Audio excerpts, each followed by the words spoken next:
ഞാനൊരു ബോട്ടണി പഠിച്ച ആളാണ്, സസ്യശാസ്ത്രമാണ്. ചെടികളെ പറ്റി കാരണം ഇച്ചിരി വട്ടുണ്ട്. നമുക്കിവിടെ എന്താണ് കുറേ ചെടികൾ നമ്മുടെ ഡൈവേഴ്സിറ്റി ബയോഡൈവേഴ്സിറ്റി കൊണ്ടുവരുന്നതിന് വേണ്ടി ആവശ്യമുള്ള കുറേ ചെടികൾ. ആ സസ്യങ്ങളോടുള്ള വട്ട് തന്നെയാണോ ഇവിടെ പലതരം വെറൈറ്റി ചെടികൾ പ്ലാന്റ് ചെയ്യാൻ? തീർച്ചയായും. അപ്പോൾ അത് വന്നപ്പോഴത്തേക്കും വെച്ചാൽ എല്ലാം മിക്സഡ് ആണ്. നമ്മളിപ്പോൾ ചെയ്തിരിക്കുന്നത് വെച്ചാൽ മെഡിസിനൽ പ്ലാന്റ്സ് ഉണ്ട്, ഫ്രൂട്ട് ക്രോപ്സ് ഉണ്ട്, എന്നാൽ ട്യൂബർ ക്രോപ്സ് ഉണ്ട്.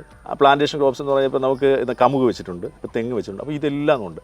അപ്പോൾ ഈ കാണുന്ന ഒരു പോണ്ട് എന്ന് കാരണം വെച്ചാൽ ഇവിടുത്തെ ഒരു പ്രശ്നം വെച്ചാൽ ഇതൊരു കുന്നിൻ മുകളിലാണ്, ഇത്രയും ഒരു ഉയർന്ന സ്ഥലമാണ്. അപ്പോൾ ഇവിടുത്തെ വെള്ളം ഇല്ല. അപ്പോൾ നമ്മൾ ഈ പ്ലാന്റ്സ് എല്ലാം വെച്ച് കഴിഞ്ഞതിന് ശേഷം നമുക്ക് എന്ന് വെച്ചാൽ ഇതിന് ഇറിഗേഷൻ കൊടുക്കും. അപ്പോൾ ബോർവെല്ലൊക്കെ ചെയ്തു, നമ്മളിതെല്ലാം ട്രിപ്പ് ഇറിഗേഷൻ എല്ലാം ചെയ്തു. ഇങ്ങനെ കാരണം എനിക്ക് ഈ ചെറിയ പ്രായത്തിൽ തന്നെ ഈ ബേർഡ്സ് ഇതിനൊക്കെ ഭയങ്കര ഇഷ്ടമായിരുന്നു. അപ്പോൾ ഇവിടെ ഇങ്ങനെ ഒരു വാട്ടർ ബോഡി വേണം എന്നുള്ളൊരു ആഗ്രഹം വന്നു. അപ്പോൾ അങ്ങനെ കാരണം ഇത്രയും നമ്മൾ കോൺക്രീറ്റ് ഇതൊന്നും ചെയ്യേണ്ട, ഇത് നമ്മൾ ടാർപോളിനൊരു പോണ്ടാണ്. അപ്പോൾ അതിനകത്ത് കുറേ മീനുകൾ കിട്ടും. അപ്പോൾ അതിൽ എന്താണ് കൂടുതൽ തിലാപ്പിയ ആയിട്ടിരിക്കുന്നത്. പിന്നെ വരാലുണ്ട്, പിന്നെ ഈ വാള എന്ന് പറഞ്ഞുണ്ട്, പിന്നെ അതുപോലെ തന്നെ കട്ട്ല എന്ന് പറയുന്നുണ്ട്. അപ്പോൾ കാണാൻ നമുക്ക് ഇവിടെ തന്നെ കാണാൻ പറ്റും. ഇതിനകത്ത് തന്നെ ഈ മീനുകൾ അത് പ്രസവിച്ച് കുഞ്ഞുങ്ങൾ, തിലാപ്പിയുടെ ഈ കുഞ്ഞുങ്ങൾ ഇതിങ്ങനെ പോകുന്നു, ഇവനെ ഫീഡ് ചെയ്യുന്നു. പിന്നെ കാരണം ഇവിടെ തവള വന്നു എന്ന് പറയുന്ന ഒരു ഭയങ്കര സംഭവമാണ്. തവളയെന്ന് വെച്ച് കഴിഞ്ഞാൽ ആക്ച്വലി ഒരു എക്കോ സിസ്റ്റം, നല്ല ഫെർട്ടൈൽ ആയിട്ടുള്ള ഒരു എക്കോ സിസ്റ്റം ഉണ്ടെങ്കിൽ അവിടെ തവള ഉണ്ടാകണം. അല്ലെങ്കിൽ തവള ഉണ്ട് എന്ന് പറഞ്ഞാൽ ആക്ച്വലി നല്ലൊരു ആവാസ വ്യവസ്ഥയാണെന്നുള്ളതിൻ്റെ ഏറ്റവും വലിയൊരു സിഗ്നലാണ്.